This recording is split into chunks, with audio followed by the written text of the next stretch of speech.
సువార్త 18వ అధ్యాయం. లూకా సువార్త 18వ అధ్యాయం మొదటి 8 వచనాలు మార్చి చదువుకుందాం. లూకా సువార్త 18వ అధ్యాయము మొదటి నుంచి 8వ వచనం వరకు మార్చి చదువుకుందాం. వారు విసుగక నిత్యము ప్రార్థన చేయుచుండవలెనటకు ఆయన వారితో ఈ ఉపమానము చెప్పెను.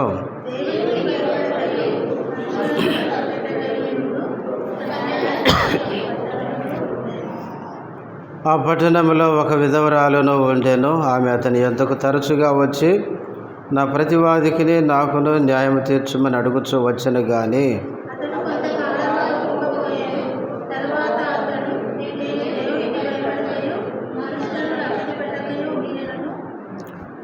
ఈ విధవరాలు నన్ను తొందర పెట్టుచున్నది గనుక ఈమె మాటికి వచ్చి గోజాడకుండానట్లు ఆమెకు న్యాయం తీర్చునని తనలో తాననుకొనెను.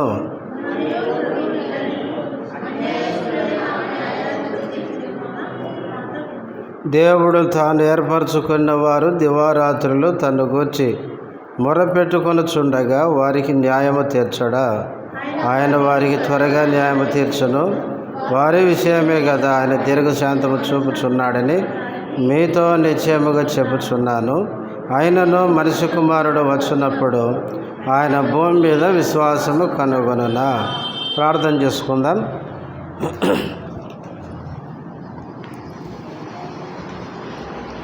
ప్రేమ కలిగిన మా తండ్రి, పరిశుద్ధుడైన దేవ, యేసుక్రీస్తు నామములో వందనములు స్తోత్రాలు చెల్లిస్తున్నాం.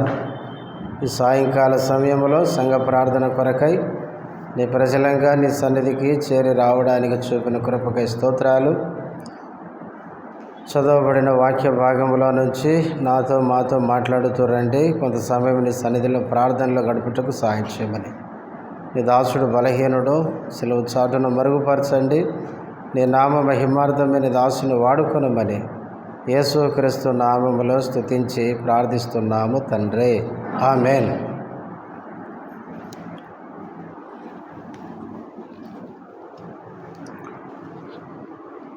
మనము సంఘ ప్రార్థన కొరకై కొద్ది వారాలుగా మనము లూకా సువార్త 18వ అధ్యాయము మొదటి 8 వచనాలు మనం చదువుకొని ధ్యానం చేసుకుంటున్నాం. గత వారాల్లో మనం చెప్పుకున్నాం. మొదటి వచనంలో నుంచి మనము కొన్ని విషయాల్లో విసుక్కుంటాము అని చెప్పుకున్నాం. ఒకటి, దేవుడు మనల్ని గద్దించినప్పుడు మనము విసుక్కుంటాము అని. రెండవది, మేలు చేసే విషయంలో విసుక్కుంటాము అని. మూడవది, ప్రార్థన చేసే విషయంలో మనం విసుక్కుంటాము అని మనం చెప్పుకున్నాం. అయితే ఈ మూడు మన ఆత్మీయ జీవితానికి అవసరమైనవే. ప్రభు గద్దింపు మనకు మంచిదే, ప్రభు పిల్లలకి మేలు చేయడం మనకు మంచిదే, విసుగకుండా ప్రార్థన చేయడం మనకు మంచిది. కానీ ఈ మంచి విషయంలోనే మనం విసుక్కుంటాము కనుక విసుక్కోకూడదు అని మనం చెప్పుకున్నాం. ఇక 2వ వచనంలో నుంచి యేసు ప్రభు ఉపమానం చెబుతూ, ఒక పట్టణంలో ఒక న్యాయాధిపతి ఉన్నాడు. అయితే అతడు ఎట్లాంటి వాడంటే దేవునికి భయపడడు, మనుషులను లెక్క పెట్టడు అని చెప్పుకున్నా. మనము దేవుని నమ్మి రక్షించబడిన తర్వాత దేవునికి భయపడాలి అని చెప్పుకున్నా. దేవునికి భయపడితే మనకు కలిగే మేలులేంటో కూడా మనం చెప్పుకున్నాం. ఇక 3వ వచనంలో ఆ పట్టణంలోనే ఒక విధవరాలు ఉండెను అన్నాడు. ఈ విధవరాలను గురించి పోయిన వారం మనం చెప్పుకున్నాం. ఆమె తన సమస్యకు న్యాయము తీర్చమని తరచుగా మాటిగా ఆయన దగ్గరికి వెళ్తూ వచ్చింది. తరచుగా మాటికి అనే పదాలు ఆమె విసుక్కోకుండా వెళ్ళింది. సాధారణంగా మనం ఒకసారి వెళ్తాం, 2 సార్లు వెళ్తాం, మూడోసారి విసుక్కుంటూ పోతాం, ఇంకా 4వసారి ఇంక విసుగొచ్చి మానేస్తాం. కానీ ఈ విధవరాలు న్యాయము తీర్చేంత వరకు మాటికి ఎన్నిసార్లు పోయిందో తరచుగా ఆయన న్యాయము తీర్చేంత వరకు ఆయన దగ్గరికి వెళ్ళినప్పుడు ఆయన అనుకున్నాడు, ఏమని, ఈ విధవరాలు వచ్చి నన్ను తొందర పెడుతుంది, మాటికి వచ్చి నన్ను గోజాడకూడనట్లు ఈమెకేం చేస్తాను, న్యాయము తీరుస్తాను అనుకున్నాడు. కాబట్టి ప్రియులారా, ఆ విధవరాలు ఏ విధంగా విసుక్కోకుండా ఆ న్యాయాధిపతి, అన్యాయస్తుడైన న్యాయాధిపతి దగ్గరికి న్యాయం కోసం మాటికి విసుక్కోకుండా వెళ్ళిందో, అలాగే దేవుని ప్రజలంగా మనం ఎప్పుడూ కూడా ప్రభు దగ్గరికి వచ్చే విషయంలో, ప్రభువును అడిగే విషయంలో, ప్రార్థించే విషయంలో మనం విసుక్కోకూడదు అని పోయిన వారం చెప్పుకున్నాం. ఈరోజు 6వ వచనం చదవండి. మరియు ప్రభు ఇట్లా, నేను అన్యాయస్తుడైన ఆ న్యాయాధిపతి చెప్పిన మాట వినుడి. దేవుడు తాను ఏర్పరచుకొనిన వారు దివారాత్రులు తన్ను గూర్చి మొర్ర పెట్టుకొని చుండగా వారికి న్యాయము తీర్చడా. 2వ వచనం నుంచి 5వ వచనం వరకు ఒక ఉపమానాన్ని, విసుగక నిత్యము ప్రార్థన చేయడానికి ఒక ఉపమానం చెప్పి 6వ వచనములు అంటాడు, అన్యాయస్తుడైన ఆ న్యాయాధిపతి చెప్పిన మాట వినుడి. అన్యాయస్తుడు చెప్పింది వినండి అని ఇప్పుడు అసలు విషయం చెప్తున్నాడు. ఆ ఉపమానం ద్వారా ఏమి నేర్చుకోవాలో చెప్తున్నాడు. వినండి అని అన్యాయస్తుడే విసుక్కోకుండా ఆ విధవరాలు వెళ్తే చివరికి ఏం తీర్మానం చేసుకున్నాడు, ఈమెకు న్యాయము తీరుస్తాను అని తీర్మానం చేసుకున్నాడు. ఆ మాట వినండి మీరు. అన్యాయస్తుడే ఆ విధవరాలికి న్యాయము తీరిస్తే 7వ వచనములు అంటాడు, దేవుడు తాను ఏర్పరచుకున్న వారు దివారాత్రులు తన్ను గూర్చి మొరపెట్టుకొని చుండగా వారికి న్యాయము తీర్చడా. దేవుడు తాను ఏర్పరచుకుని వారు అన్నాడు. మనం ఎవరమండి? ఆయన ఏర్పరచుకున్న ఆయన ప్రజలం. యోహాను సువార్త 15:16 యేసుప్రభు అన్నాడు, మీరు నన్ను ఏర్పరచుకొనలేదు, నేను మిమ్మల్ని ఏం చేశాను, ఏర్పరచుకొని నియమించి తిని మీరు ఫలించుటకు, మీ ఫలము నిలిచి ఉండుటకు మిమ్మల్ని ఏర్పరచుకొని నియమించాను అన్నాడు. యేసుక్రీస్తు మనల్ని ఏర్పాటు చేసుకున్నాడు. ఎఫెసీ పత్రిక 1లో అంటాడు, ఏమని, 4-6 కలిసి ఉంటాయి. జగత్తు పునాది వేయబడక మునిపే క్రీస్తులో ఆయన మనల్ని ఏం చేశాడంట, ఏర్పాటు చేసుకున్నాడు. కొరింథీ మొదటి పత్రిక 1వ అధ్యాయం 26 నుంచి మనం చదువుతాం. లోకములో మనం ఎట్లాంటి వాళ్ళంటే ఘనులు గొప్పవారు ఉన్నప్పటికీ ఎందుకు పనికిరాని మనను ఆయన ఎన్నుకున్నాడంట, ఆయన ఏర్పాటు చేసుకున్నాడు. ప్రియులారా, మనము దేవుడు ఏర్పాటు చేసుకున్న ప్రజలం. ఎవరైతే యేసుక్రీస్తుని నమ్మి రక్షణ పొందారో, ఎవరు ఆయన రక్తములో కడగబడి పాపము నుంచి, శాపము నుంచి విడిపించబడ్డారు, వారందరూ ఆయన ఏర్పాటు చేసుకున్న ఆయన ప్రజలు. ఈ దినాలు క్రిస్మస్ కదా, చాలామంది యేసు ప్రభుని నమ్మకుండానే ఏమనుకుంటారు చెప్పండి, మేము క్రిస్మస్ జరుపుకుంటున్నాం కాబట్టి క్రీస్తు బిడ్డలం అనుకుంటారు. ప్రియులారా, క్రీస్తు ఈ లోకానికి ఎందుకు వచ్చాడు? మనల్ని రక్షించడానికి. మరి రక్షణ పొందామా? రక్షణ పొందకుండా, పాప క్షమాపణ పొందకుండా, ఆయన ఈ లోకానికి వచ్చిన ఉద్దేశం మన విషయంలో నెరవేరకుండా మనం క్రిస్మస్ జరుపుకుంటే దానికి ఒక అర్థం అనేది ఉండదు. ఆ దూత వచ్చి చెప్పింది, యేసుప్రభు పుట్టిన వెంటనే గొర్రెల కాపర్ల దగ్గరకు వచ్చి ఏమని చెప్పింది? ఏమని చెప్పాం? భయపడకూడి, ఇదిగో ప్రజలందరికీ కలగబో మహా సంతోషకరమైన సువర్తమానము అంటూ తర్వాత చెప్పాడు. ఏమన్నాడు? నేడు దావీదు పట్టణమందు మీ కొరకు రక్షకుడు పుట్టి ఉన్నాడు. ప్రియులారా, యేసుక్రీస్తు మనందరి కోసం ఈ లోకంలో పుట్టాడు. ఆ పుట్టిన రక్షకుని మనం ఏం చేయాలి? రక్షకునిగా స్వీకరించాలి.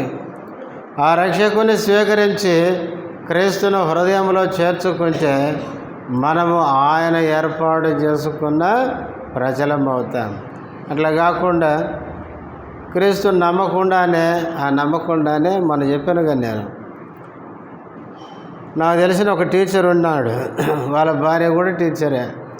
ఆమెమో యేసుప్రభుని నమ్మింది, ఈయనేమో యేసుప్రభుని నమ్మలేదు. అయితే ప్రతి క్రిస్మస్కి వస్తాడు మందిరం కాడికి. వచ్చి ఏమంటాడు? పాస్టర్ గారంటే హ్యాపీ క్రిస్మస్ అంటాడు. యేసుప్రభు నమ్మిండంటే నమ్మలేదు. యేసుక్రీస్తు నమ్మకుండా ఆయన ఏం చెప్తాడు చెప్పండి? హ్యాపీ క్రిస్మస్ అంటాడు. ఓ రోజు నేను బజార్లో వెళ్తుంటే కనపడినాడు. కనపడితే ఇట్నే 24వ తారీఖు సాయంత్రం పూట నాకేదో పని ఉండి వెళ్తున్నా బండి మీద. వెళ్తుంటే పాస్టర్ గారు అన్నాడు. అబ్బాయి ఎవరో పిలుస్తున్నారని ఆగితే ఆగిన తర్వాత వచ్చి దగ్గరకు వచ్చి అంటున్నాడు, అడ్వాన్స్గా హ్యాపీ క్రిస్మస్ అంటున్నాడు.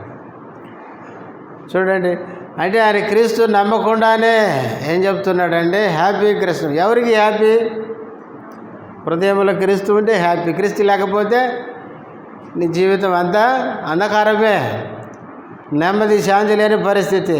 ప్రియులారా, యేసు క్రీస్తును హృదయంలో చేర్చుకున్న వారు హ్యాపీగా ఉంటారు. ఏదో ఈ క్రిస్మస్ రోజే కాదు, రేపు చూడండి ఎట్లుంటుందో కదా. క్రిస్మస్ రోజు ఎంత హంగామా ఉంటుందంటే ఎంత హంగామో కదా. మంచిదే, నేను తప్పండం లేదు. క్రిస్మస్ సంతోషంగా జరుపుకోవడం మంచిది. కానీ క్రీస్తుని నమ్మకుండా, రక్షణ పొందకుండా, హృదయంలో యేసుక్రీస్తు లేకుండా క్రిస్మస్ ఆనందం మన హృదయంలో ఉండదు. ప్రియులారా, బైబిల్లో చూడండి, క్రీస్తు పుట్టినప్పుడు గొర్రెల కాపరులు వెళ్ళి చూసి ఏం చేశారంట? సంతోషంగా తిరిగి వచ్చినారు. తర్వాత క్రీస్తు పుట్టినప్పుడు సిమియోను చేతుల్లోకి క్రీస్తుని తీసుకొని సంతోషంగా ఆయన ఏం చేశాడు? స్తుతించినాడు.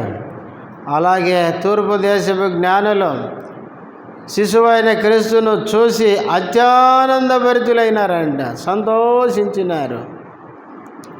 కాబట్టి ఈరోజు ఆ క్రీస్తు ఎవరో మనం గుర్తించి ఆ క్రీస్తును హృదయంలో చేర్చుకుంటే నిజంగా మనకు కూడా ఆనందం ఉంటుంది.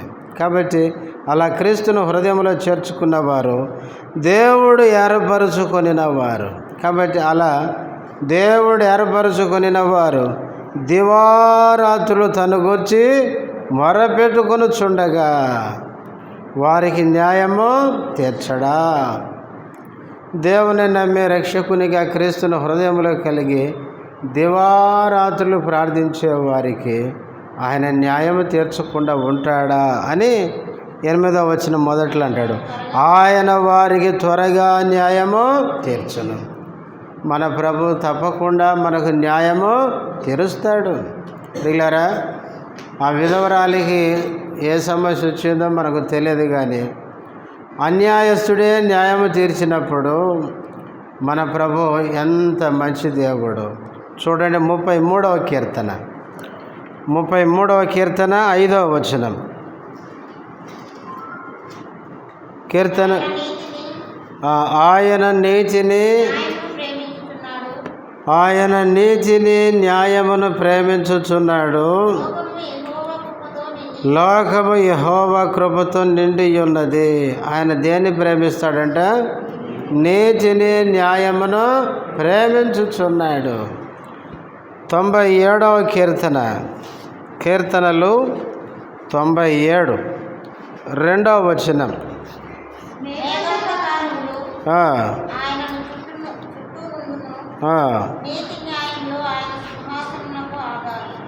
ఆయన సింహాసనానికి ఆధారం ఏంటంట? నీతి న్యాయములు ఆయన సింహాసనమునకు ఆధారములు. మన దేవుడు నీతి న్యాయమును ప్రేమించేవాడు. మన దేవుని యొక్క సింహాసనానికి, పరిపాలనకి ఆధారం ఏంటంటే నీతి న్యాయములు. 135వ కీర్తన 135వ కీర్తన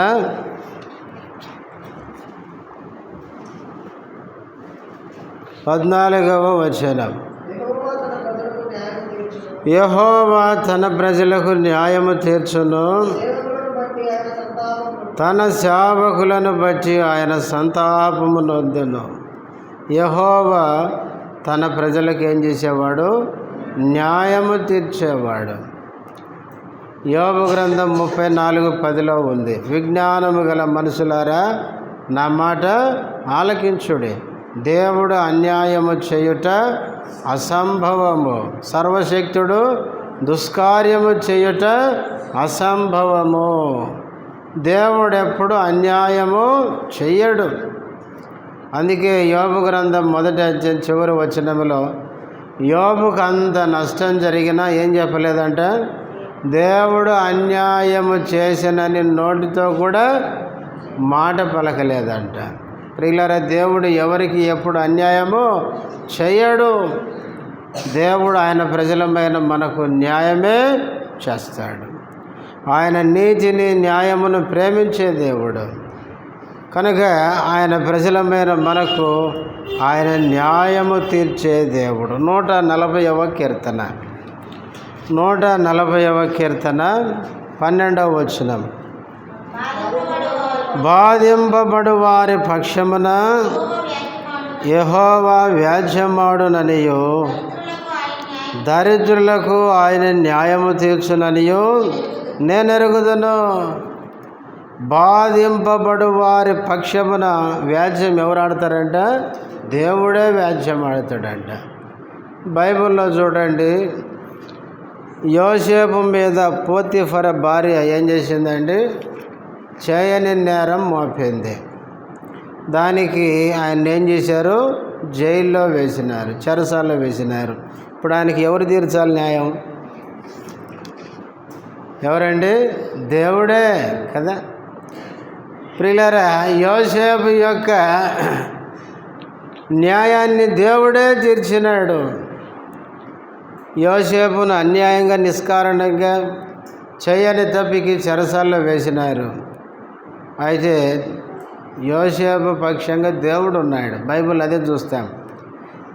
యోసేపుకు దేవుడు ఎట్లున్నాడంటే తోడై ఉన్నాడు.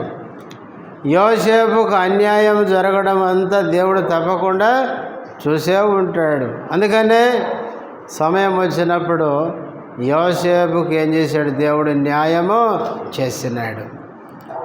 చూడండి, యోసేపు చెరసాలలో నుంచి బయటకు వచ్చిన తర్వాత ఎక్కడికి పోయినాడండి? సింహాసనం మీదకి వెళ్ళినాడు. ఇప్పుడు దేశంలో ఆహారం కావాలంటే ఎవరి దగ్గరికి రావాలి? యోసేపు దగ్గరికే రావాలి. ఇప్పుడు పోతిఫర భార్య ఎక్కడికి రావాలి? ఆయన అధికారంలో ఉన్నప్పుడు ఆమె ఎంత సిగ్గుపడి ఉంటుందో. ఏమని? ఈరోజు నాకు తిండి పెట్టేవానికి నేనేం చేసిన? అన్యాయం చేస్తేనే ఎంత సిగ్గుపడి ఉంటుందో. ప్రియులారా, దేవుడు దేవుని ప్రజలకు ఏం తీర్చేవాడు? న్యాయము తీర్చేవాడు. దానియేలు గ్రంథం 6వ అధ్యాయంలో కూడా దానియేలు ఏమేమి తప్పు చేసిండండి? ఏ తప్పు చేయలేదు కదా. దానియేలు గ్రంథం 6:4 మనం చదువుతాం. వాళ్ళు తప్పు, నేరం కనిపెట్టాలని చూస్తే అతనిలో ఏ లోపము కనపడలేదు అని మనం చదువుతాం. కనపడకపోతే వాళ్ళే ఒక శాసనాన్ని పుట్టించి దానియేలు మీద నింద వేసి చివరికి ఎక్కడేశారండి? సింహాల గుహలో వేసినారు. సింహాల గుహలో వేస్తే దానియేలు పక్షంగా ఎవరు న్యాయం తీర్చినారండి? దేవుడే న్యాయం తీర్చినాడు. వాస్తవంగా రాజు తర్వాత ఎవరండి అధికారంలో ఉండేది? దానియేలే. ఇప్పుడు దానియేలుకు అంతా తెలుసు కదా. ఆ శాసనము తన మీద నింద మోపడానికి పుట్టించారని దానియేలుకు తెలుసు. అయితే దానియేలు ఏం చేశాడండి, ఏం చేశాడు, మనం గనకైతే నాకెందుండి నా మీద నేరం మోపుతారా, మీ సంగతి చెప్తాను, ఏం చేస్తాం, రాజు దగ్గరికి పోయి ఇదిగో వీళ్ళందరూ ఏం చేస్తున్నారు నా మీద, అందరు కలిసి ఏం చేస్తారు, నేరం మోపడానికి, నాకు చాలా ఇబ్బంది కలిగించడానికి ఈ శాసనాన్ని పుట్టిస్తున్నారని వాళ్ళందరి మీద కక్ష సాధింపు చేసేవాడు. కానీ దానియేలు అట్లా చేయలేదు. రాజు దగ్గరికి వెళ్ళి ఏం చెప్పలేదు. ఎవరికి చెప్పాడండి, దేవునికి చెప్పుకున్నాడు, దేవునికి ప్రార్థించినాడు. అయితే దేవుడే తన పక్షంగా న్యాయము తీర్చినాడు.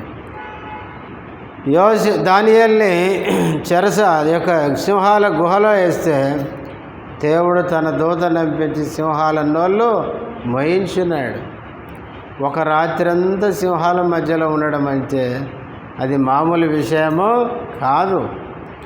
ప్రియులారా, సింహాల గుహలో ఉండి ఉదయాన్నే దానియేలు బయటికి తీయబడ్డాడు. తీయబడిన తర్వాత దానియేలు ఏమని చెప్పిండా, రాజుగారండి సింహాలను అరవలేదు కాబట్టి నేనేం తప్పు చేయలేదు, అయితే చేసిన తప్పంతా వీళ్ళే అన్నాడా, అన్నాడండి. మనమైతే ఏమంటాం, చూసినవన్నీ మంచివన్నీ నా మీద నిష్కారణంగా వీళ్ళు ఎన్ని పనులు లేనిది నా మీద మోపి ఇట్లా నన్ను ఈ గుహలో వేసేటట్లు చేసినారు కనుక ఎంత అన్యాయం చేసినారు రాజా, వీళ్ళ సంగతి చూడని చెప్తాం కదా. కానీ దానియేలు అట్లా అనలేదు. కానీ రాజే ఏం చేసినాడు, ఈయనకు అన్యాయం జరిగింది గుర్తించినాడు. గుర్తించి ఏం చేసినాడు అంట, నింద మోపిన వాళ్ళందరినీ పట్టుకురమ్మని చెప్పినాడు. పట్టుకొచ్చి ఎక్కడేశారు, సింహాల ఆ గుహలో వేసేసినారు. వేస్తే వాళ్ళు లోపలికి వెళ్ళకముందే అవి పైనుంచే పట్టుకున్నాయంట. నేను ఒక పుస్తకంలో చదివాను, ఆ సింహాలంట వారం రోజుల నుంచి తిండి లేదంట వాటికి. బబులోను రాజు, దర్యావేసి రాజు సింహాలకి అంటే శిక్ష విధించేటప్పుడు అట్లా చంపాలనుకున్నప్పుడు సింహాలకి వారం రోజులు తిండి పెట్టకుండా ఉంచి తర్వాత ఏం చేస్తారంటే ఈ వ్యక్తిని అందులో పడేస్తారంట. అంటే ఆకలితో ఉంటే ఏం చేస్తాయి, పడగానే పడకముందే పట్టేస్తాయి. ఆ విధంగా చంపడానికి ప్లాన్ చేస్తే చివరికి దేవుడే వాటి నోళ్ళు వహించినాడు. ప్రియులారా, బాధింపబడు వారి పక్షంగా యెహోవా వ్యాజ్యమాడేవాడు, దరిద్రులకు ఆయన న్యాయము తీర్చును. ప్రియులారా, దరిద్రులు, పేదలు, కొన్నిసార్లు చూడండి, చాలాసార్లు కొంతమంది ఏమంటారు, అండబలం, కండబలం, రాజకీయ బలం అంటారు చూడండి. ఇవన్నీ ఉన్నాయని చెప్పి దరిద్రులను ఏం చేస్తారు, అనగదొక్కి ఇబ్బంది పెట్టి బాధ పెట్టాలని చూస్తారు. అందుకే ఎప్పుడు మనం గుర్తుపెట్టుకోవాలి, మనము దరిద్రులని కనుక ఇబ్బంది పెడితే వాళ్ళ పక్షంగా దేవుడు ఉంటాడు. గుర్తుపెట్టుకోండి. వీళ్ళు ఏమి చేయలేరు, వీళ్ళని కొట్టినా ఎవరు అడగరు అనుకుంటే వాళ్ళను కొట్టారనుకోండి పైనుంచి నిన్ను కొడతాడు. గుర్తుపెట్టుకోండి. అందుకనే ప్రియులారా, మనం ఎప్పుడూ కూడా దేవుణ్ణి గుర్తుపెట్టుకోవాలి. దరిద్రుల పక్షంగా దేవుడు ఉంటాడు, మనం ఎప్పుడు మర్చిపోవద్దు. కొన్నిసార్లు చూడండి, మనం వింటూ ఉంటాం, కొంతమంది పేదవాళ్ళు అని చెప్పి వాళ్ళని చిత్ర హింసలకు గురి చేస్తారు కదా. కొన్నిసార్లు న్యూస్లో వింటుంటాం, వాళ్ళు పేదవాళ్ళని చావు దెబ్బలు కొట్టారు అంటారు. చావు దెబ్బలు కొట్టారు, మంచిదే. కొట్టిన తర్వాత వీళ్ళని వదిలిపెడతాడు దేవుడు, వీళ్ళని అంతకంటే ఎక్కువ కొడతాడు. గుర్తుపెట్టుకోండి. అందుకే జాగ్రత్తగా ఉండాలి. మనం అందరినీ ప్రేమించాలి. మనకే భేదాలు కానీ దేవునికి ఏముండవు చెప్పండి, ఎటువంటి భేదాలు ఉండవు దేవునికి. ఈ లోకంలో మనుషులకి పరిస్థితులను బట్టి భేదాలు కనపడతాయి, కానీ దేవుడు మనుషులందరిని ఎట్లా చూస్తాడండి, అందరిని ఒకేలాగా చూస్తాడు అంతే. పేదవారని, ధనికులని, ఉద్యోగము లేని వాళ్ళు, లేక ఇంకా వేరే వేరే వ్యత్యాసాలు దేవునికి ఏముండవు. దేవుడు అందరినీ ప్రేమిస్తున్నాడు, అందరినీ సమానంగా చూస్తున్నాడు. ఆయనకి పక్షపాతం అనేది లేదు. కాబట్టి ప్రియులారా, దరిద్రులను బాధ పెడితే అలాంటి వారికి దేవుడే న్యాయము తీరుస్తాడు. కాబట్టి ఆ విధవరాలు, నేను అనుకుంటే భర్తలు, విధవరాలంటే భర్త లేడు పాపం. భర్తే కాదు, ఒకవేళ పిల్లలు కూడా లేరేమో. మాటికి ఆమె పోయిందంటే అర్థం ఏంటంటే ఆమెకి వెనక ముందు ఎవరు లేరు. కానీ దేవుడు ఆమె పక్షంగా న్యాయము తీర్చున్నాడు. ఆయన హృదయాన్ని అన్యాయస్తుడైన హృదయం కదిలేటట్లు దేవుడు చేసినాడు. కాబట్టి మన దేవుడు అన్యాయస్తుని కంటే మంచి దేవుడు. మన దేవుడు కనికరము కలిగిన దేవుడు. మనం చూసినప్పుడు మన మీద ఆయనకి జాలి దయ కలుగుతుంది. కనుక అంత మంచి దేవుని దగ్గరకు వచ్చి మనం దివారాత్రులు ప్రార్థించినప్పుడు తప్పకుండా ఆయన మనకు న్యాయము తీర్చే దేవుడు. కాబట్టి అంత మంచి దేవుని కలిగిన మనము తప్పకుండా విసుగకుండా నిత్యము మనకి ఏ అవసరం వచ్చినా ఆయన దగ్గరకు వచ్చి మనం ప్రార్థన చేయాలి. మోకరించండి, ప్రార్థనలోకి వెళ్దాం.